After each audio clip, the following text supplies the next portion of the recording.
government, but that doesn't entitle me to represent the government. So just on that clarificatory note, let me say a few words recalling where we are today and where we have to go. There are, of course, very big issues out there, whether for passengers or for cargo or for roads. I put those three as the ultimate categories. There are very many issues which are very important to be resolved. Employment dynamics are also given our demographic dividend. With digital infrastructure is in place, we have shown how airport development has been driving a lot of the growth that we see, besides the airlines having capacity. In this background, and I'm sure that the keynote speakers after me will speak more in detail and they will bring up many more of the issues, but just let me say that when I look at what is the government's intent, it is seen from the manifesto of the present government and from whatever it needs to be put in place in the early 100 days of its working. The clear intent is making India or Bharat a global aviation manufacturing and MRO hub. Within it, it's to bring commercial aircraft manufacturing to India by designing a suitable policy for aerospace manufacturing and to develop our own passenger aircraft. I think the Regional Aircraft Initiative, Transport Aircraft Initiative, has made some valuable advances.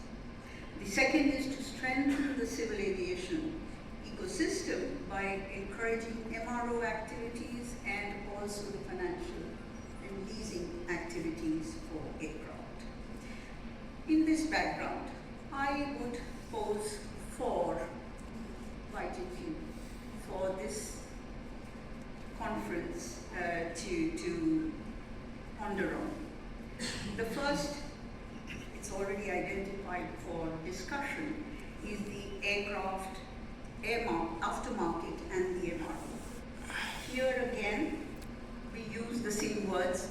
Interest is there, but there's a reluctance to invest.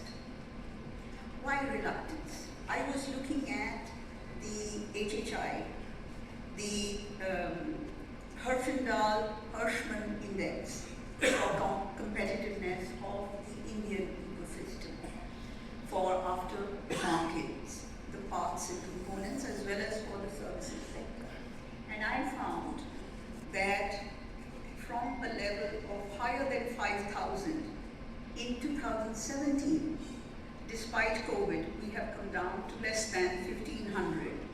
And an index of less than 1,500 means we are in the highest competitiveness category.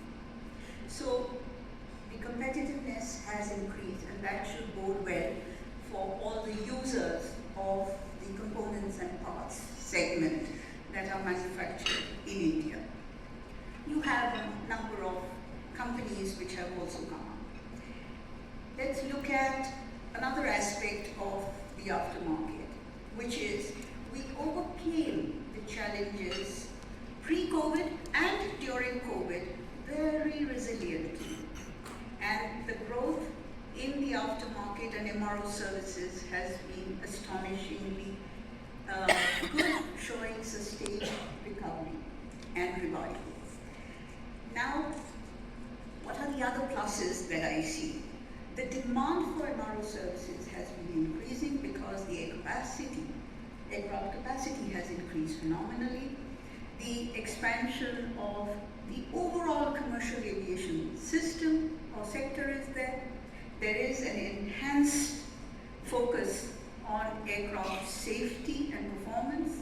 And of course, it's a no-brainer to speak about the growing domestic aviation market, or the fleet of both business and commercial aircraft in India. But what is needed in growing this first vital that I mentioned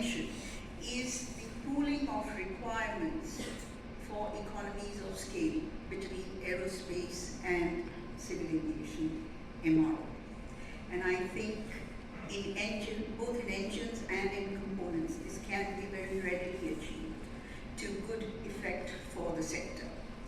We can ride, India is technologically pretty riding high on the technology cave.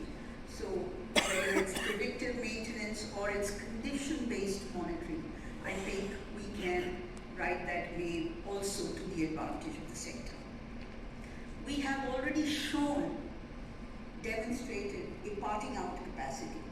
So there were 2 Boeing 777-ERs that were parted out in India during the COVID period, very beautifully, well in time, and bringing all the other quality requirements that enhance the reputation of a destination for parting out or boneyards. Of course, there are challenges, and the first challenge, which I think we as in India must address, is the certification of our parts and components. Unless we do that, we will always be held hostage to the entire global system. I cannot emphasize this enough. And the second is the traceability in the aftermarket. Of course, we have good adherence of law